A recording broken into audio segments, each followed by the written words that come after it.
다 같이 일어나셔서 우리 찬양 드림으로써 10월 첫째 주일을 진행합니다.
구원의 반석을 향하여 즐거이 외치자.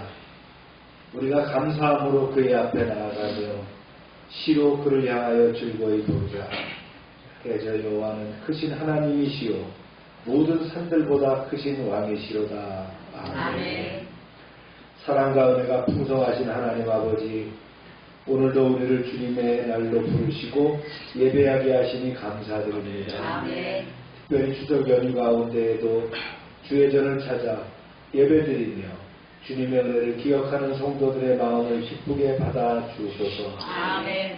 온 가족이 함께 모이는 명절 속에서 예배로 하나님을 높이고 가정마다 가정 예배를 드리며 추석 명절을 경배하는 신앙의 전통이 이어지게 하옵소서. 아멘.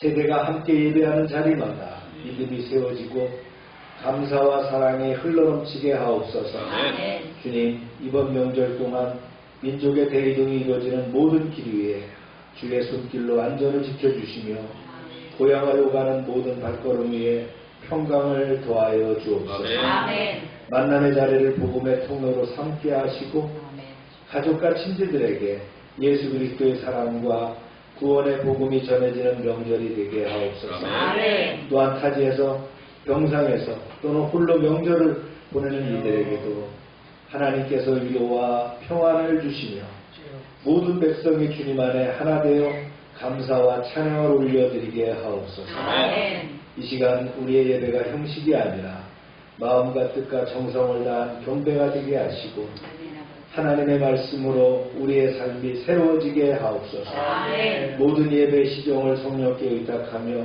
예수 그리스도 이름으로 기원하옵나이다. 아멘.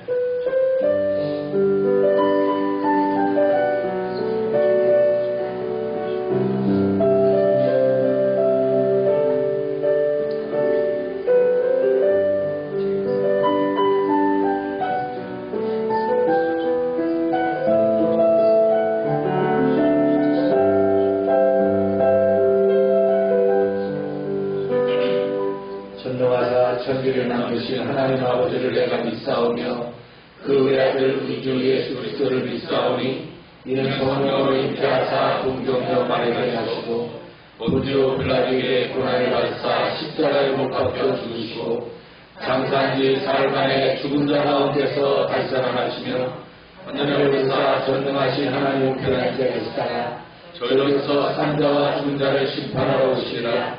성령을 믿사오며 거룩한 공의와 성도가 서로 교통하는 것과 죄를 사해 주시는 것과 몸에 사는 것과 영원히 사는 것을 믿사옵나이다. 아멘. 자리에 앉으시기 바랍니다.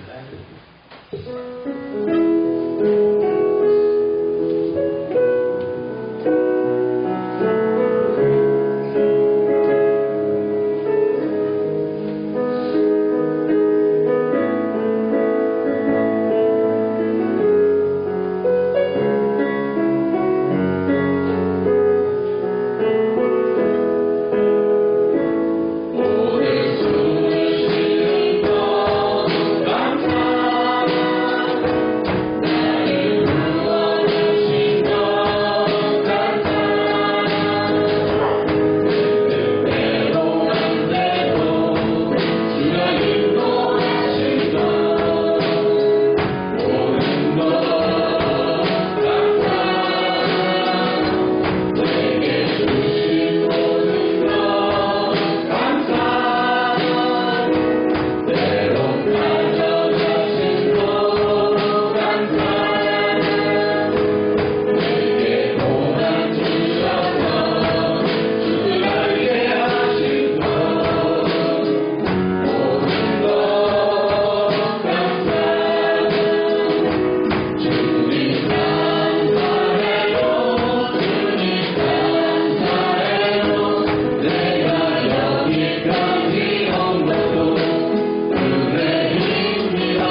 연휴가 됐습니다.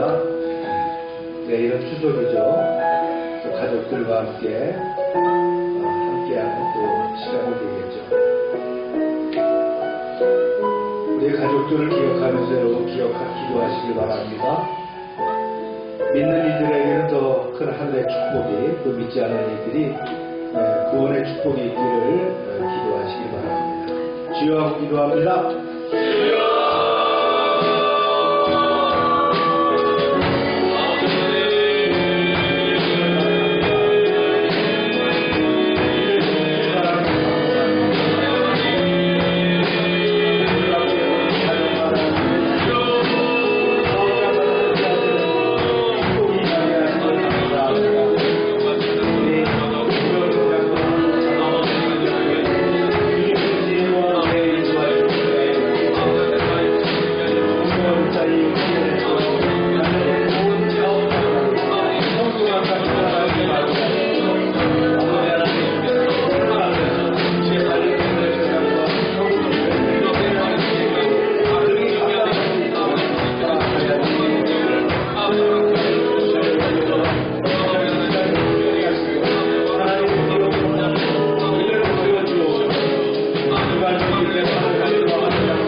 아버지 감사합니다. 지난 한 주간도 저희를 지켜주시고 아름다운 가을 10월의 첫 주일에 이렇게 주님 앞에 나와 기도와 예배를 드릴 수 있음에 감사드립니다. 각자의 죄를 회개하고 돌아보며 온 마음 다해 찬양과 감사를 올려드리는 충만한 예배 시간이 되게 하여 주시옵소서. 하나님 아버지, 긴 연휴와 명절을 맞이하여 가족 간에 이웃 간에 사랑과 호흡만이 가득하게 하여 주시고 주님의 넘치는 은혜를 깨닫는 시간이 되게 하여 주시옵소서. 백성들의 고난을 어루만져 주시고 구석구석 치유하여 주시옵소서. 하나님 아버지, 소중한 이 땅을 위해 기도합니다. 혼란한 국제 정세 속에서도 우리 대한민국이 단단히 설 수 있도록 보호하여 주시고 위정자들에게 하나님의 지혜를 부어주시며 국민들에게도 늘 올바로 설 수 있는 능력을 내려주시옵소서. 경제적, 문화적 위상이 더욱 높아지게 해주시고 이 나라에 큰 번영의 축복을 내려주시옵소서. 먼 타지에서 하나님의 뜻을 행하고자 불철주야 노력하는 선교사님들을 위해 기도합니다. 기꺼이 택한 그 헌신의 삶을 기억해 주시옵소서. 늘 충분한 물질과 여건을 허락하여 주시고 건강과 안전도 살펴주셔서 맡은 사명을 감당하기에 어려움이 없도록 늘 보호하여 주시옵소서. 하나님 아버지, 소천하신 김현희 집사님 아버님, 김중석 선생님과 그 유가족들을 위해 기도합니다. 하나님의 자비와 은혜로 부인께서 영원한 평안과 안식을 누리시겠습니다. 깊은 슬픔 속에 있을 유가족들에게는 하나님의 위로가 함께하시기를 특별히 원합니다. 하나님 아버지, 열방교회 목사님과 사역자들 모든 성도들을 위해 기도합니다. 강건함을 허락해 주시고 각 가정과 직장과 사업장이 주님 안에서 늘 형통하게 하여 주시고 날마다 풍성하게 채워주시옵소서. 이번 가을은 특히 원하던 것들이 결실을 맺고 나쁜 것들은 회복되는 충만한 계절이 되게 하여 주시옵소서. 모든 성도들이 올해의 남은 세 달간 하나님 안에서 한 해를 잘 마무리하고 새로운 시작을 잘 준비할 수 있도록 도와주시옵소서. 그리고 이 모든 것들이 하나님의 축복임을 깨닫게 하여 주시옵소서. 거룩한 주일 이 예배를 하나님께 맡깁니다. 하나님 많으신 예수님의 이름으로 기도드립니다. 아멘.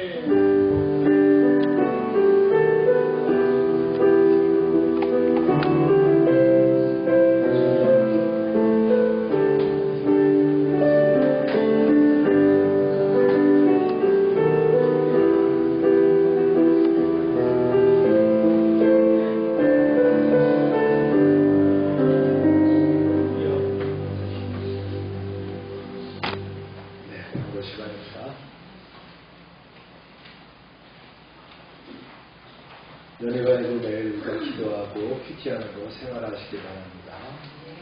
아이들 큐티도 올려드리는데 참고하시고요. 오늘 애차는 추석 연휴로 가족들과 함께 하시길 바랍니다. 점심 준비를 별도로 하지 않았습니다. 추석 가정예배 지침을 카톡에 제가 게시하겠습니다.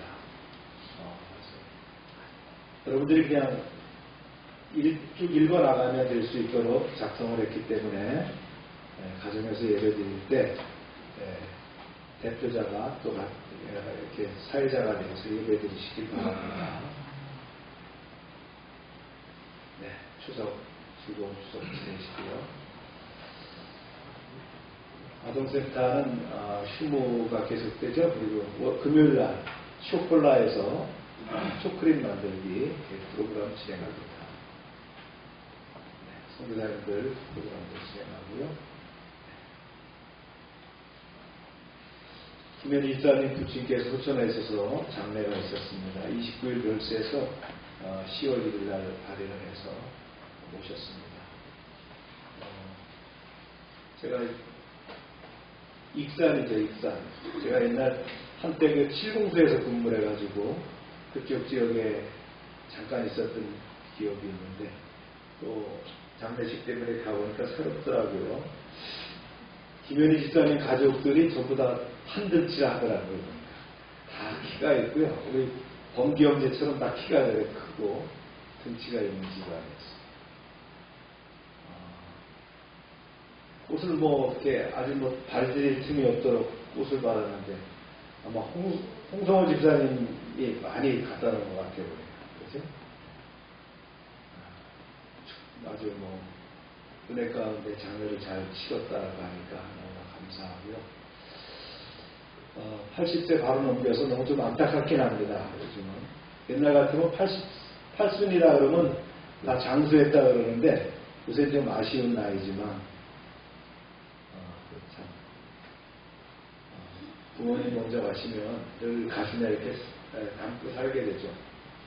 저도 어제 추모공원에 가서 또 어머니, 장인어른 이렇게 보고 또 김병호 장로님 참배하고 이렇게 왔습니다. 늘 가실 분들에 대한 그러한 것들이 참 아쉽지만 여러분들이 이번 또 예배 드리면서 가정 예배 드리면서도 함께 먼저 가신 분들에 대한 또 추모하는 시간을 함께 하시길 바랍니다. 읽겠습니다. 시작. 모든 것이 합력하여 법을 이루느니라. 네. 시작. 모세가 여호수아에게 이르되 우리를 위하여 사람들을 택하여 나가서 아말렉과 싸우라. 내일 내가 하나님의 지팡이를 손에 잡고 산 꼭대기에 서리라. 여호수아가 모세의 말대로 행하여 아말렉과 싸우고 모세와 아론과 훌은 산 꼭대기에 올라가서 모세가 손을 들면 이스라엘이 이기고 손을 내리면 아말렉이 이기더니 모세 팔이 피곤하매 그들이 돌을 가져다가 모세 아래에 놓아 그가 그 위에 앉게 하고 아론과 훌이 한 사람은 이쪽에서 한 사람은 저쪽에서 모세의 손을 붙들어 올렸더니 그 손이 해가 지도록 내려오지 아니하니라. 기도합니다. 하나님, 10월 첫 주일 말씀을 주님과 함께 나누게 하심을 감사합니다. 말씀 앞에 저희가 겸손하게 서게 하시고 주님이 저에게 하시는 말씀을 교훈으로 바르게 듣게 하여 주시고 그 말씀이 우리가 세상에서 살아갈 때에 힘과 능력이 되게 하여 주옵소서. 예수님의 이름으로 기도합니다. 아멘. 르비딤 사건에 있어서 물 문제로 원망했던 백성들에게 반석을 가르시고 물을 주셨습니다. 은혜로 마무리하셨죠. 그런데 곧 이어서 또 위기가 옵니다. 이번에는 물 부족이 아니라 외부의 적 아말렉이 공격을 해온 겁니다. 하나님의 백성은 구원받은 후에도 끊임없이 도전과 싸움에 직면하게 된다는 걸 우리는 압니다. 구원의 은혜를 경험한 하나님의 백성은 이제 믿음의 전장터에서 주님을 의지해야 됩니다. 오늘 그 전쟁 이야기를 또 나누도록 이렇게 하겠습니다. 말씀입니다. 시작. 그때 아말렉이 와서 이스라엘과 르비딤에서 싸우니라. 보고가 들어왔어요. 모세에게. 큰일 났습니다. 정체를 알 수 없는 부족이 우리의 후미를 공격하고 있습니다. 지금 부녀자들과 노약자들을 치고 있습니다. 어서 도와주십시오. 이 연락병이 헐레벌떡 와서 모세에게 보고한 내용입니다. 모세가 그랬죠. 뭐라고? 어떤 부족인지 속히 알아보고 급히 여호수아를 불러라. 이스라엘을 공격한 자들은 아말렉이라고 합니다. 아말렉은 에서의 후손, 에서의 손자인 아말렉입니다. 아말렉의 후손들을 아말렉 족속이라고 하는 거예요. 사실 뿌리로 따져보면 같은 거죠. 그런데 에서의 후손들이 공격을 했다. 이들은 팔레스틴 남부 시내반도와 그 다음에 북부에 거주하면서 목초지를 찾아서 유랑하는 유랑 민족입니다. 이렇게 유랑하다가 다른 족속이나 대상을 만나면 무차별 공격하고 약탈하고 그래서 생존을 유지하는 광야의 부곡자들이었습니다. 이들이 유랑하다가 르비딤의 진을 치고 있는 이스라엘을 만나서 그 후미를 급습하고 약탈을 자행했던 겁니다. 생각해보세요. 200만 명이라는 건 우리 서부 땅덩어리의 반 정도 된다 그랬죠? 그렇게 넓은 지역에 퍼져 있으니까 어쩌 한 귀퉁어리가 후미에 와서 공격을 하니까 이런 상황이 일어난 거죠. 특별히 노약자들, 어린이들, 여인들을 치는 아주 비열한 행동을 했습니다. 모세가 긴급하게 찾는다는 말을 듣고 여호수아가 부랴부랴 달려갔습니다. 시작. 모세가 여호수아에게 이르되 우리를 위하여 사람들을 택하여 나가서 아말렉과 싸우라. 내일 내가 하나님의 지팡이를 손에 잡고 산 꼭대기에 서리라. 절 찾으셨습니까?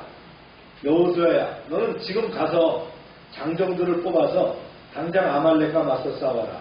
나는 하나님의 지팡이를 들고 전쟁터가 내려다 보이는 산마루에 서서 하나님께 도움을 간구하겠다. 여기서 이제 여호수아가 처음 등장하는 거예요. 이제 뒤에도 언급하겠지만 그는 그 에브라임 지파의 눈의 아들입니다.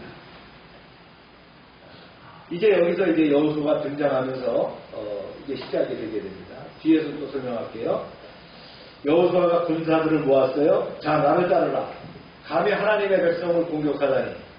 특히 부녀자들과 노약자들을 공격하는 야비한 저들을 쳐부수자. 이렇게 했습니다.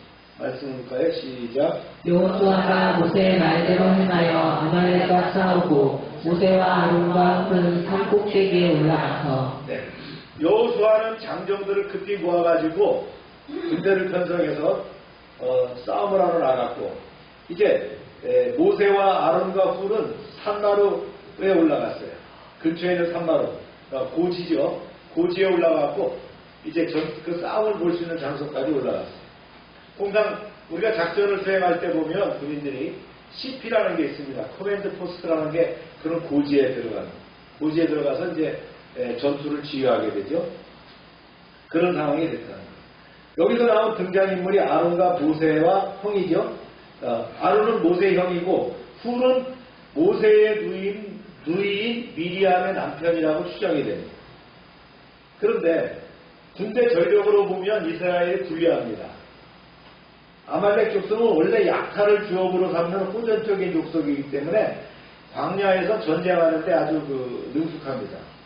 반면에 이스라엘은 오랫동안 종살이를 했던 그런 부족이기 때문에 수요는 엄청나게 많지만 싸움을 해본 적이 없는 한마디로 오합지졸일 수밖에 없어요.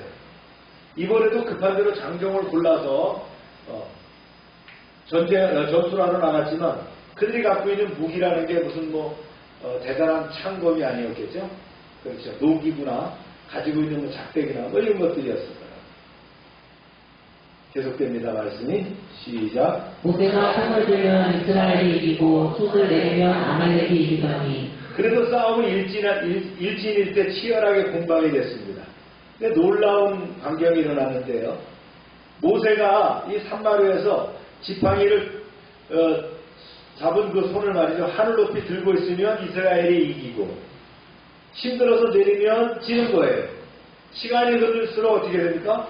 모세가 힘이 팔이 빠지죠. 모세가 연로한 나이 아닙니까? 그때가 이제 80세가 넘은 나이에 맨손을 올린 것도 아니고 지팡이를 들었으니까 더 힘이 들었다. 그러니까 아론과 훌이 보고 그럽니다. 여보게 우리가 모세를 돕도록 하세. 그렇게 된 거예요. 그럽시다. 모세의 팔을 양쪽에서 하나씩 붙잡도록 합시다. 이렇게 된 거예요. 무슨 상황인지 아시겠죠? 네. 말씀입니다. 시작. 모세의 팔이 손 안에 그들이 돌을 가져다가 모세의 아래에 놓아 그가 그 위에 앉게 하고 아론과 훌이 한 사람은 이쪽에서 한 사람은 저쪽에서 모세의 손을 붙들어 올렸더니 그 손이 해가 지도록 내려오지 아니한지라. 네. 양쪽에서 돌에 앉아가지고요. 모세를 앉히고 그 다음에 양쪽에서 드니까 하루 종일 지탱할 수 있었다는 거예요. 그랬더니 싸움의 승세가 이스라엘 쪽으로 기울이게 되었다. 아말렉 족속들은 많은 사상자를 남긴 채 허겁지겁 살아나기에 바빴습니다. 시작. 여호수아가 칼날로 아말렉과 그 백성을 쳐서 무찌르니라. 네, 드디어 이제 우열이 가르게 됐죠. 하나님께 속한 전쟁으로 승리하게 됐다는 거예요. 또 계속합니다. 여호와께서 모세에게 이르시되 이것을 책에 기록하여 기념하게 하고 여호수아의 귀에 외워 들리라. 내가 아말렉을 없이하여 천하에서 기억도 못하게 하리라. 하나님 말씀하셨어요. 모세야 이 일을 책에 기록해서 후대 사람들이 기억하게 하고 여호수아에게 분명히 일러두기를 주께서 아말렉 족속을 지상에서 말끔히 쓸어버려 이 세상에서 누구도 그들을 기억하는 사람이 없도록 만들게 해라. 이렇게 했다. 아말렉 족속을 철저히 응징하라는 명령이시죠. 왜 그렇습니까? 야비하고 그 다음에 후미에서 공격한 족속들이 있고 첫 번째로 이스라엘과 대적했다는 거예요. 말씀이 계속됩니다. 시작. 제단을 쌓고 그 이름을 여호와 니시라 하고 이르되 여호와께서 맹세하시기를 여호와가 아말렉과 더불어 제대로 싸우리라 하셨다 하였더라. 이스라엘 사람들은 이제 이런 기회가 있을 때마다 제단을 쌓게 됩니다. 거기에 이제 짐승을 잡아서 제사를 지내는 거예요. 그리고는 그 지명 이름을 뭐라고 했냐? 여호와 니시. 니시라고 하는 게 깃발이에요. 여호와의 깃발이라는 뜻입니다. 여호와 니시라고 했다. 모세가 이제 백성들에게 외쳤습니다. 여러분, 주님은 우리에게 승리의 깃발이 되어 주십니다. 주의 깃발을 높이 드십시오. 주께서 아말렉 족속과 대대로 싸워 주실 것입니다. 할렐루야. 사회도 그렇지만 깃발이 다 있죠. 회사에도 깃발이 있고 부대는 깃발이 있는데 부대의 깃발은 어디서부터 있냐? 어디서부터 있을까요? 네. 중대기가 있습니다. 중대기가 있고요. 소대기는 특별히 깃발이 있는 건 없어요. 중대기, 그 다음에 대대기, 연대기 이렇게 깃발이 꼭 있습니다. 그 깃발을 뺏기면 안 됩니다. 전쟁터에도 길을 갖고 나가거든요. 보병 같은 경우는 깃발을 꼭 필요하다. 해군은 어떻습니까? 주집사님. 해군도 깃발이 있겠죠? 네. 아마 해군은 함선마다 있거나 부대장으로 깃발이 있을 거예요. 공군은 뭐 비행장별로, 거기도 뭐, 공군도 대대별로 돼 있죠? 공군. 네. 네. 여기 깃발이 있다. 그래서 여호와 니시. 이 깃발이라는 건 굉장히 중요합니다. 상징적인 그 깃발을 빼앗기면 안 되는 거예요. 깃발이라는 게 있다. 그 여호와 니시라고 합니다. 할렐루야. 네. 정리와 요약을 해보겠습니다. 한번 읽어볼까요? 시작. 아말렉의 기습과 여호수아의 전투. 아말렉은 이스라엘 후미 곧 연약한 자들을 비겁하게 공격했어요. 그러나 여호수아는 장정을 이끌고 싸웠고 모세는 하나님의 지팡이를 손에 잡고 산꼭대기에 올라가서 기도의 전투를 시작했습니다. 그래서 하나님의 백성은 세상의 공격 앞에 인간의 힘이 아니라 뭘로요? 기도의 손으로 승리할 수 있다는 거예요. 할렐루야. 네. 두 번째 읽어봅니다. 시작. 모세의 손과 아론과 형제 혁명. 네. 모세가 손을 들면 이스라엘이 이기고 손을 내리면 아말렉이 우세합니다.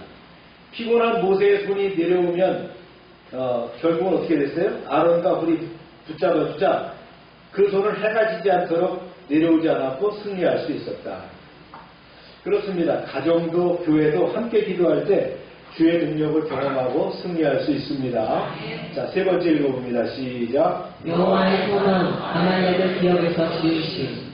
여호수아가 칼날로 아말렉을 무찌른 뒤 하나님 모세에게 말씀하셨죠. 이 일을 책에 기록하고 여호수아에게 들려라. 내가 아말렉을 천하에서 기억도 못하게 하리라 하셨습니다.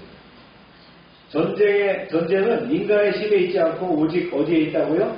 여호와의 손에 있다. 우리가 통상 그런 얘기하죠. 전쟁은 여호와께 속한 것입니다. 네 번째요. 시작. 여호와 니시 승리의 깃발. 승리의 모세는 제단을 쌓고 여호와 니시, 여호와는 나의 깃발이라고 불렀습니다. 주님은 이스라엘의 승리의 표징이 되셨고 대대로 아말렉과 싸우실 것을 맹세하셨습니다. 하나님은 오늘도 우리의 삶에 여호와 니시, 곧 승리의 깃발이 되실 줄로 믿습니다. 여기서 아말렉 족속이 누구냐는 거예요. 아말렉은 과연 누구냐? 이 아말렉은 얘기했죠. 에서의 손자 아말렉의 후손이다. 원대로 올라갈 것 같으면 같은 뿌리예요. 그런데 그들이 누굴 공격했다고요? 네, 이스라엘을 공격했기 때문에 하나님이 굉장히 화가 나신 거예요. 어떻게 너희 그 조상을 갖다가 공격할 수 있냐? 거주지가 어디라고요? 네게부 시내반도 쪽이에요. 이들의 특징은 정착생활보다 약탈과 전쟁에 익숙한 광야 유목민입니다. 그래서 이동하는 대상이나 다른 부족을 기습 공격해서 생존을 유지했다. 한마디로 광야의 약탈자였다. 성경으로 뭐라고 묘사를 하냐면 이렇게 이해했어요. 내가 피곤할 때에 내 뒤에 약한 자들을 쳤고 하나님을 두려워하지 아니하였느니라. 하나님을 두려워하지 않았다는 거예요. 하나님의 백성을 친다는 건 뭐예요? 하나님을 두려워하지 않았다는 거예요. 그래 하나님이 응징을 내리시는 거예요. 이스라엘의 연약한 후미를 비열하게 공격한 족속이었다.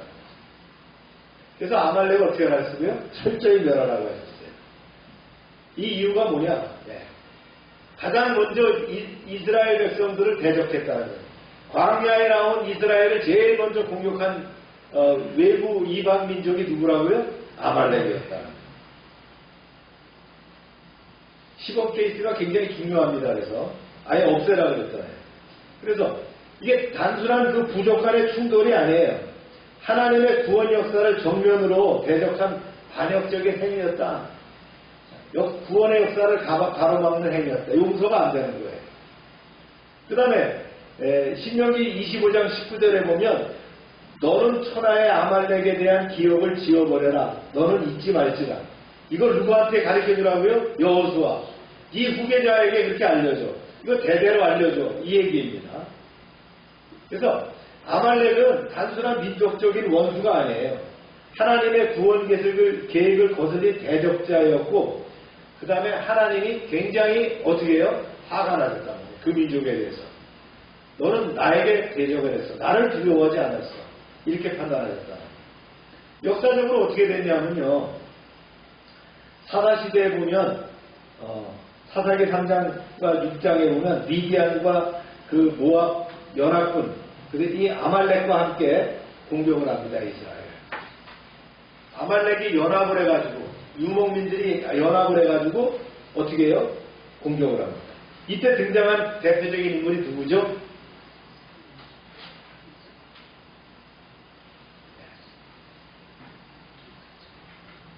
기드원입니다. 기드원. 그렇죠?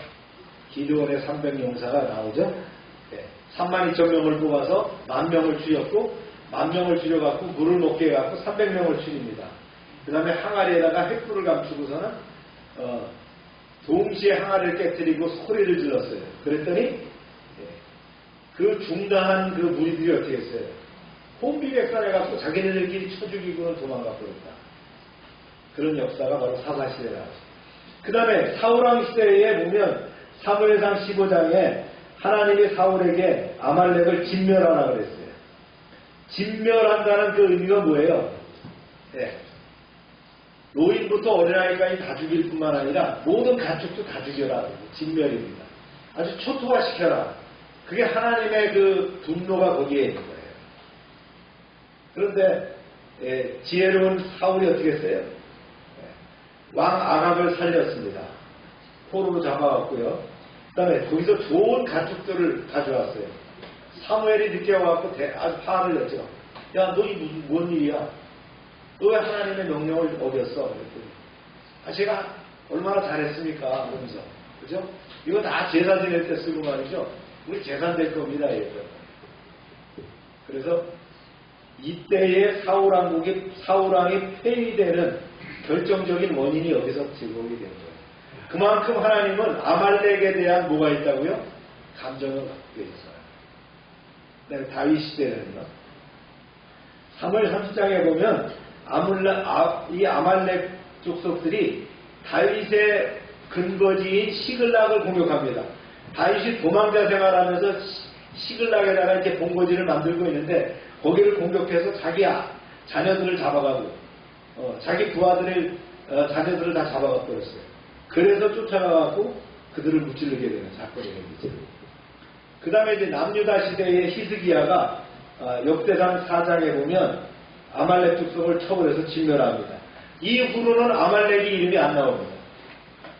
여러분, 사울왕이 전쟁에서 블레셋과의 전쟁에서 죽게 되는데 결정적으로 숨을 딱 끄는 게 누군지 아세요?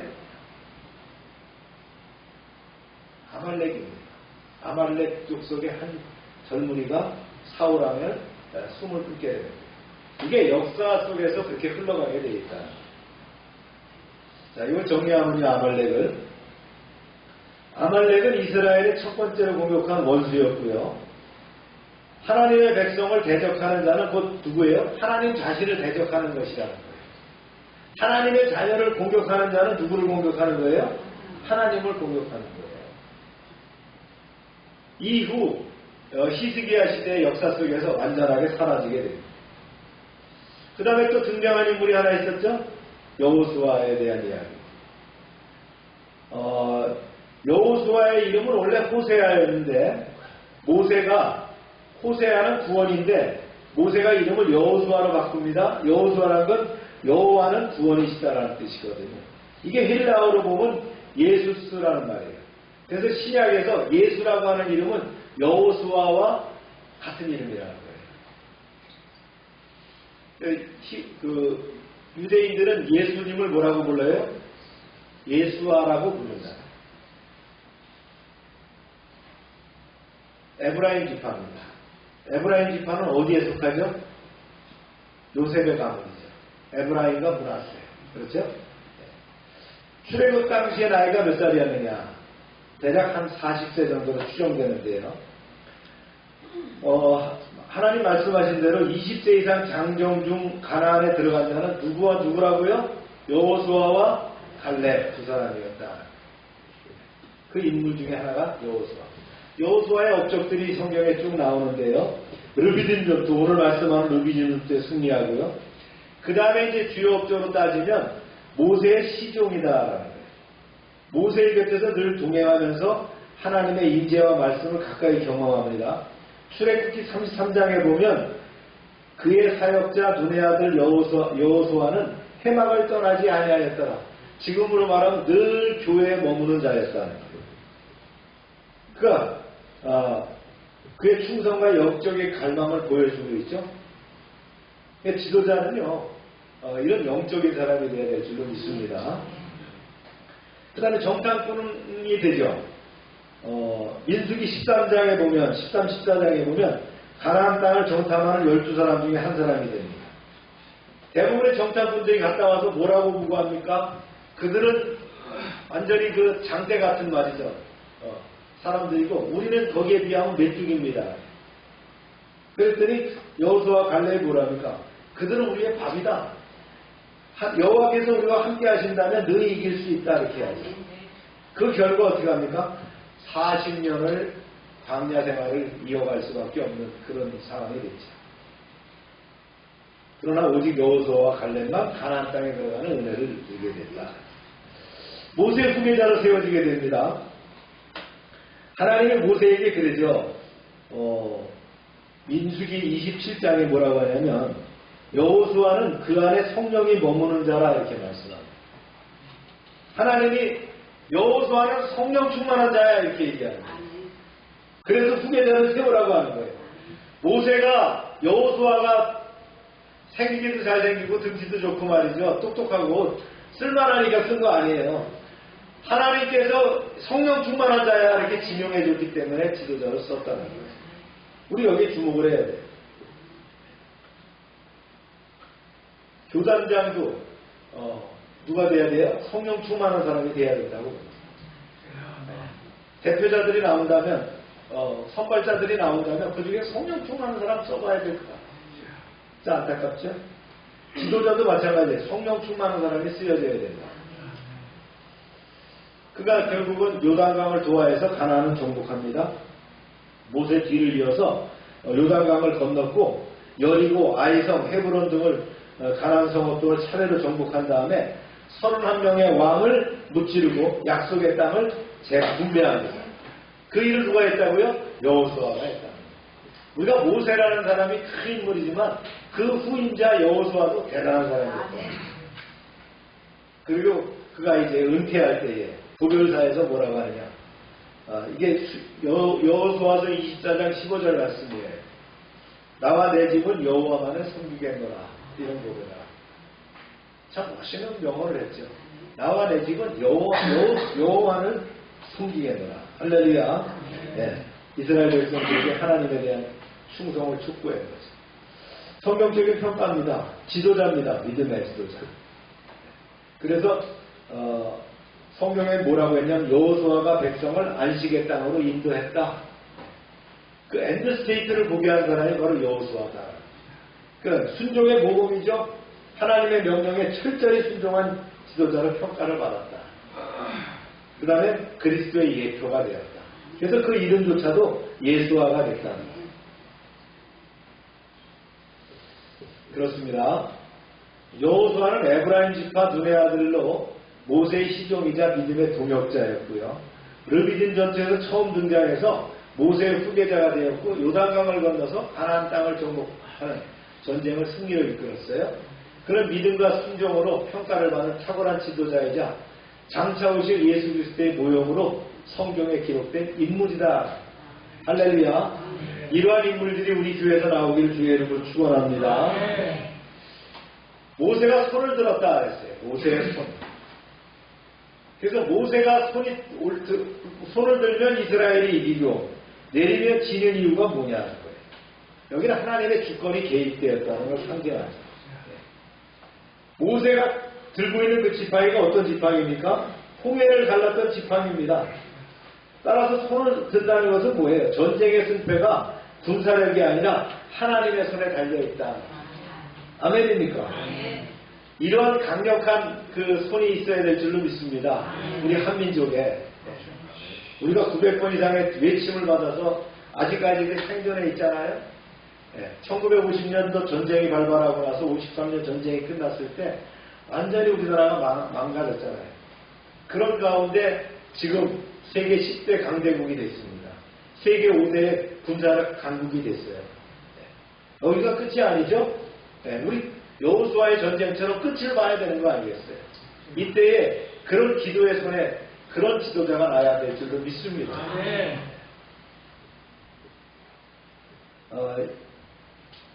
이 또 이유가 뭐냐면 기도와 그 의존의 표현이라는 거예요.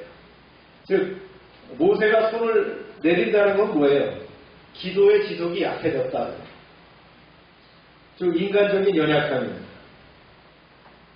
그래서 하나님은 이를 통해서 이스라엘에게 뭐라고 합니까? 너희의 승리는 너희 힘에 있지 않고 오직 나 여호와에게 달려있다. 이것을 가르치는 것이다.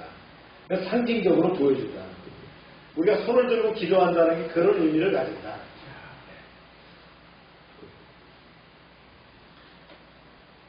눈앞의 전투에는 여호수아와 군사들에 의해서 치러지지만 실질적인 전투는 어디입니까? 뒤에서 모세의 중보 기도가 결정적이었다는 거예요. 그렇습니다. 우리의 싸움, 육적 싸움의 배후에는 뭐가 있다는 거예요? 영적 싸움이 있다는 거예요. 우리 부모님들이 영적 전투를 위해서 늘 기도하는 분들이죠.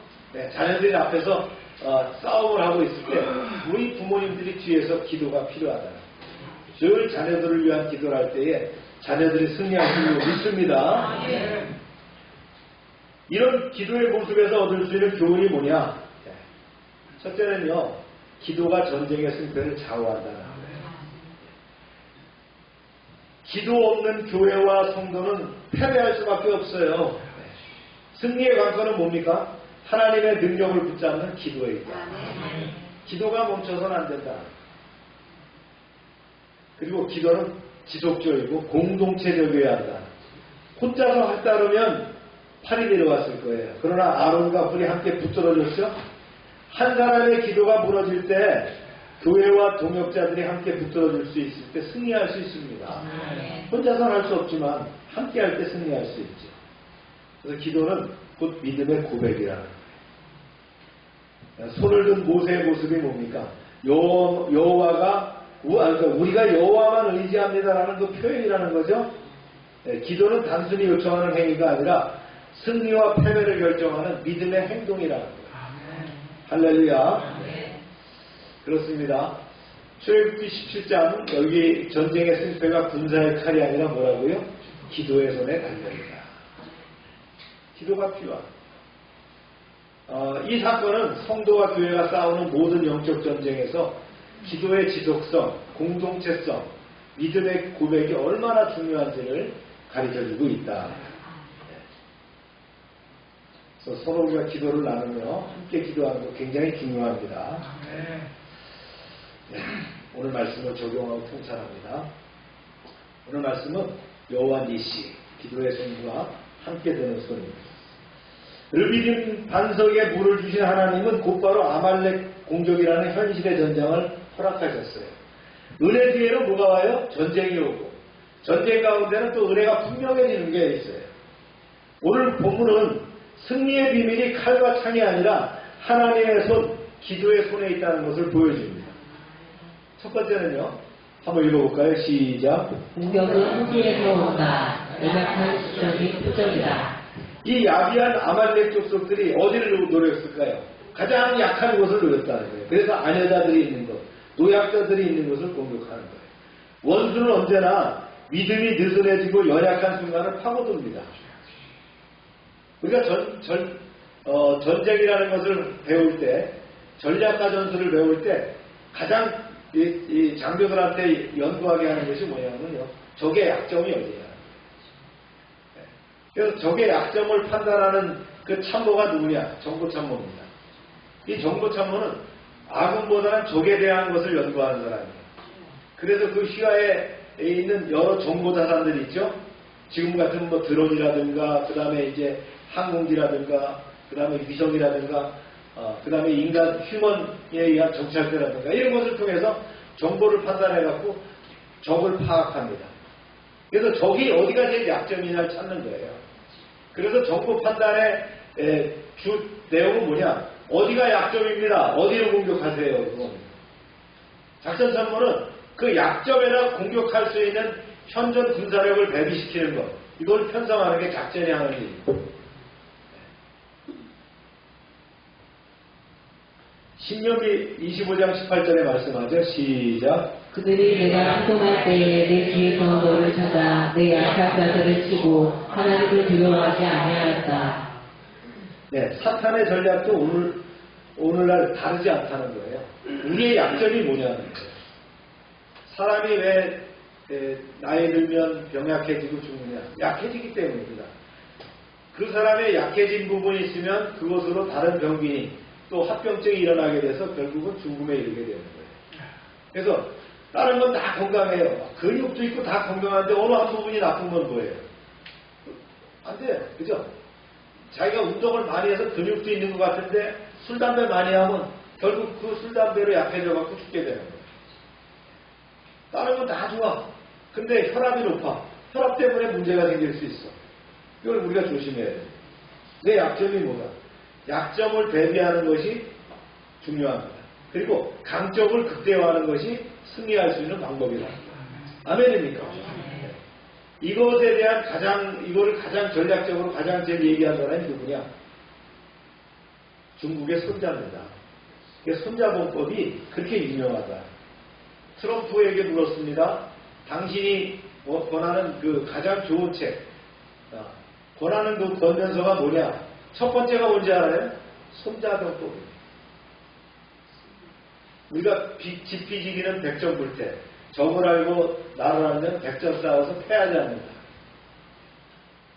그런 얘기들이 다 어디서 나와요? 손자병법이다. 우리가 전술이라는 거는 전술이라는 게 있고 전략이라는 게 있고 대전략이라는 게 있어요. 영관장교가 돼가지고 합동참모대학에 가면 거기서부터 전략이라는 걸 배웁니다. 그 전까지는 뭘 배우게 되냐면 전술이라는 걸 배우게 돼요. 고급장교가 됐을 때는 전략이라는 걸 배우는데 여기서부터는 크라우제비치라든가 손자라든가 이런 사람들이 한 그런 전략을 배우게 되는 거예요. 그래서 고급장교들이 배우는 과목은 전략입니다. 주로 전략, 어떻게 싸우느냐를 배우는데 거기서 가장 모토가 됐던 게 뭐냐? 손자병법이다. 그러니까 손자가 대단한 사람이죠.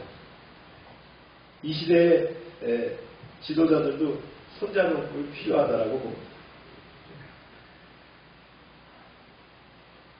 자, 우리가 이 약점이 없어야 되는데 다윗왕도 보면은 왕으로 전쟁에 나가야 되는데 전쟁에 안 나가고 쉽니다. 그러고 있다가 어떤 걸 봐요? 밧세바를 봅니다. 아름다운 밧세바를 보고 결국은 넘어지게 돼서 사건이 나게 되죠. 베드로도 주님을 때는데 어떻게 따랐어요? 멀찍이 따라갔다라고 성경에 나오잖아요. 결국 예수님을 부인하게 됩니다. 우리의 신앙이 후미처럼 느슨해지고 빈틈이 생기면 원수는 반드시 그 자리를 공격합니다. 그러므로 하나님의 백성은 깨어 있어야 되는 거예요. 공동체는 서로를 뒤에서 지켜줘야 되는 거예요. 공동체라는 건 뭐예요? 함께 하는데 뒤를 지켜줄 수 있어야 돼요. 그래서 후미를 세워주고 지쳐있는 자들을 붙들어주고 모두 함께 나갈 수 있어야 돼요. 또 군대 얘기랑 그렇습니다. 부대가 기동을 한다 그럴 때 부대가 기동할 때 중요한 게 천병입니다. 맨 앞에 서는 사람들. 어떤 부대든지 대부대든 소부대든 이동하면 맨 앞에 천병 2명이 굉장히 중요합니다. 천병이 대략 한 20m 거리를 두고 좌우로 관찰을 하면서 전진을 합니다. 도보로. 그럼 뒤에는 천병 군대가 있고요. 그 뒤에는 천병 소대가 있고요. 그 뒤에는 천병 중대가 있습니다. 그럼 앞에서 전쟁이 터지면은 이 두 명의 그 병사들이 공격을 하고 그 다음에는 군대가 소대가 중대가 공격을 합니다. 천병 대대가 있으면 그 다음에 대대가 공격을 하면 그 다음에 본대입니다. 그래서 앞에서 싸움을 하더라도 본대는 보호가 되는 거예요. 마찬가지입니다. 뒤에도 마찬가지. 뒤에도 맨 위에 후위가 있어요. 그리고는 후위 분대가 있고 후위 소대가 있고 중대가 있고 대대가 있는 거예요.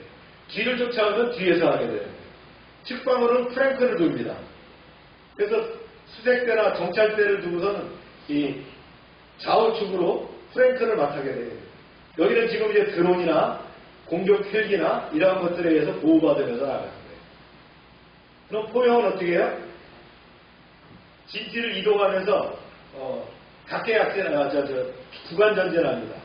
포진지를 점령해갖고 전방에 나가는 부대를 엄호하고 있고 어느 정도 가면 105mm와 150mm가 교차하면서 이렇게 전진합니다.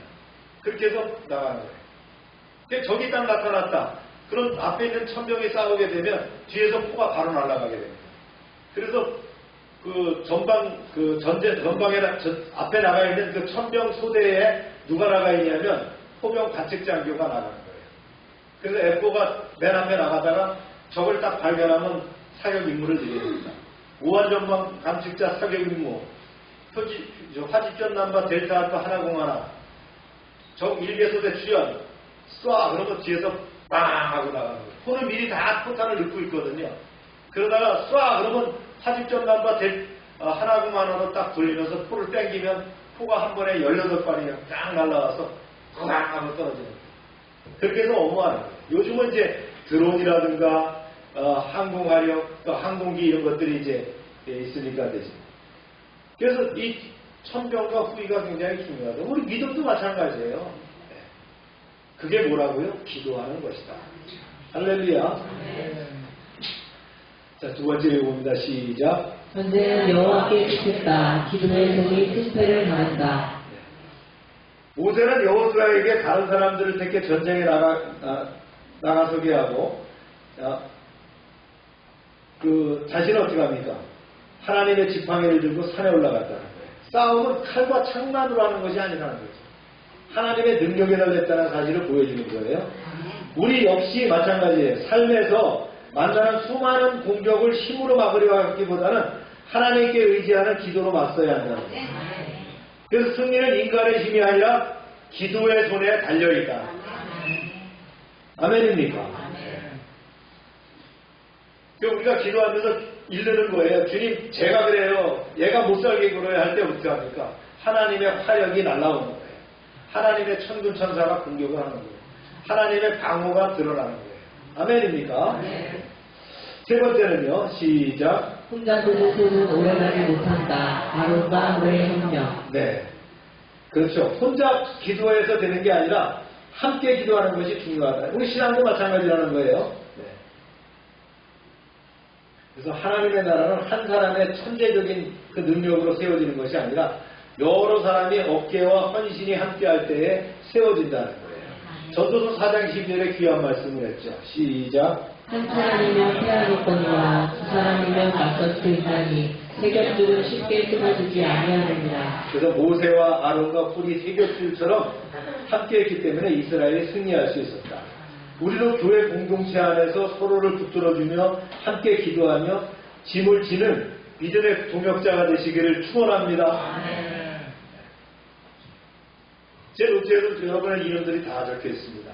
그 이름들에는 뭐가 있어요? 여러분들의 문제점들을 제가 듣는 대로, 받는 대로 제가 적어놓고 기도합니다. 그렇죠? 여러분도 함께 기도해 주시길 바랍니다. 우리 공동체 식구들의 아픔과 슬픔과 또 기쁨이 있을 때 함께하는 거.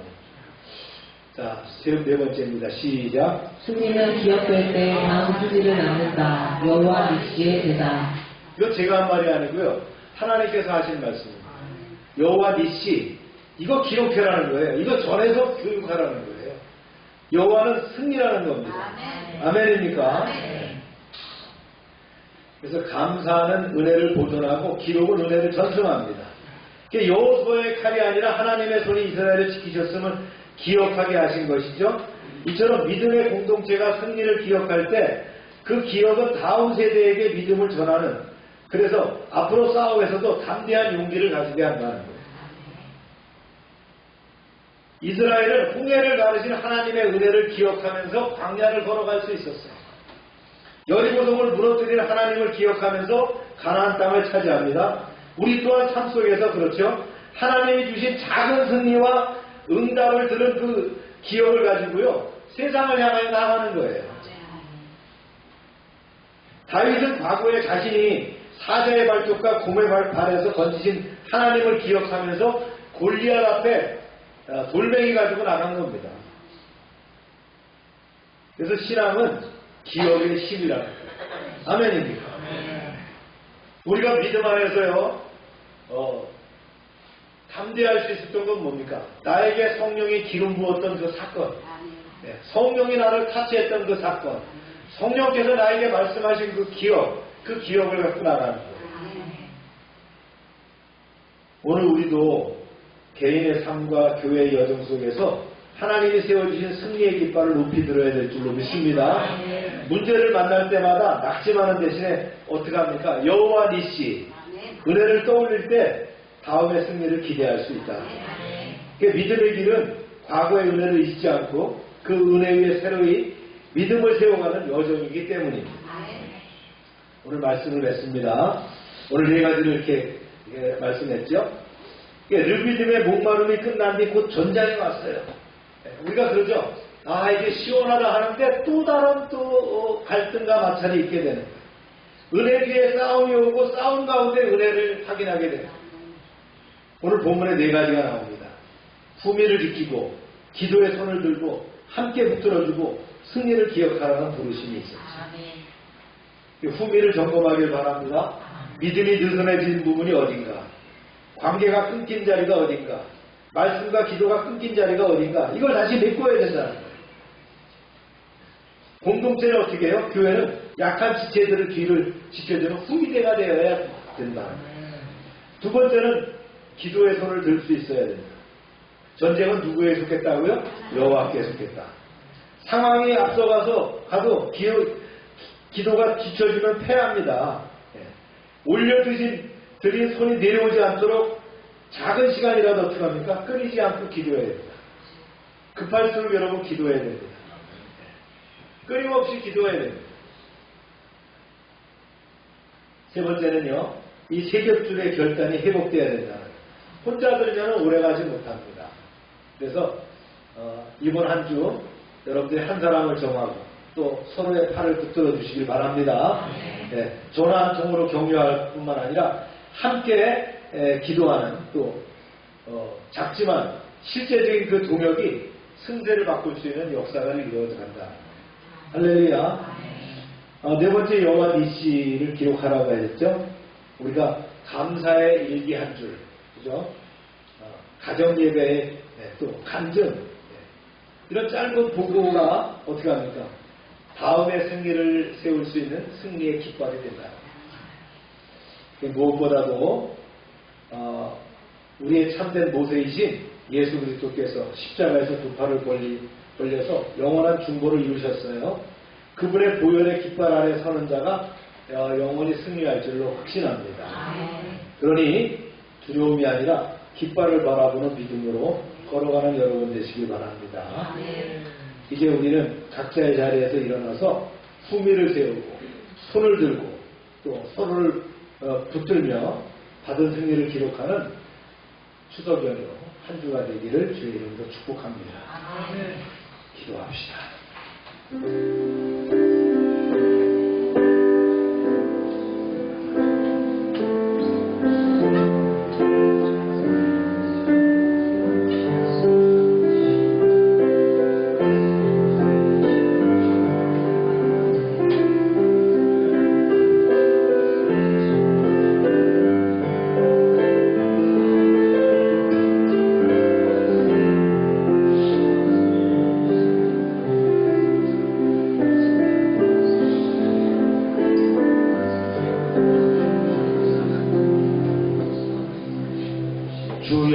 니시의 하나님, 르비딤의 전장에서 승리를 주신 주님의 손을 바라봅니다.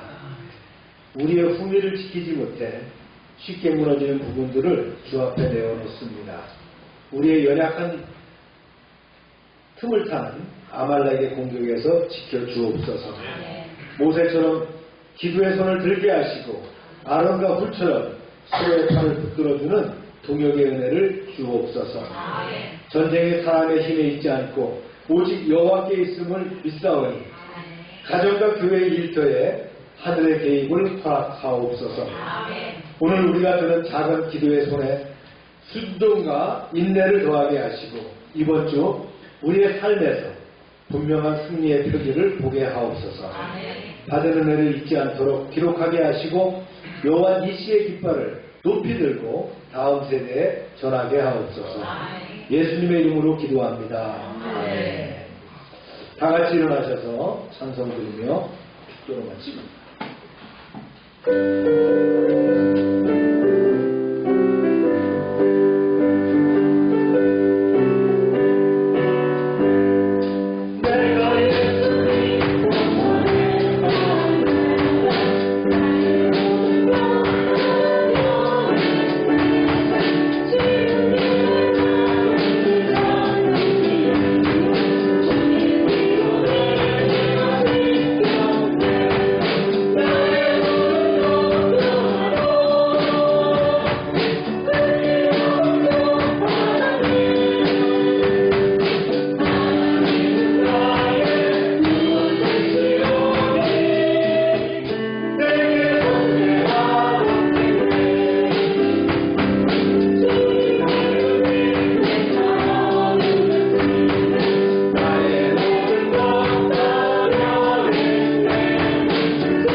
손을 내고 기도합니다.